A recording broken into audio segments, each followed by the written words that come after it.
সজিনাৰ গুণাগুণ। সজিনা কফ, বায়ু, কৃমি, মেদ ৰোগ, প্লীহা আৰু ব্ৰণ ৰোগ নাশক।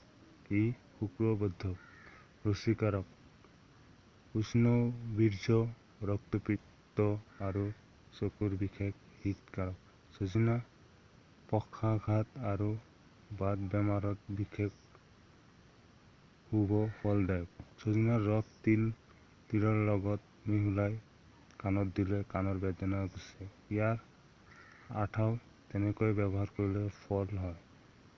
সজিনা ছালৰ কোহ, শিং, সৈন্ধৱ লৱণৰ লগত সদায় পুৱা ব্যৱহাৰ কৰিলে সকলো প্ৰকাৰৰ বিদ্ৰোহী নষ্ট হয়। সজিনা ছালৰ কোহৰ লগত তেল গৰম কৰি কুষ্ঠ ৰোগতো ব্যৱহাৰ কৰিলে ভাল ফল পোৱা যায়। বাত, খৰ, কুষ্ঠ আদিত সজিনা ছালৰ ৰস খাব লাগে। সজিনাৰ ছালৰ কোহেৰে যিকোনো ঘাঁ ধুলে উপকাৰ পোৱা যায়। গলৰ ভিতৰত ঘাঁ হলেও এই কোহেৰে মুখ ধুলে উত্তম ফল পোৱা যায়।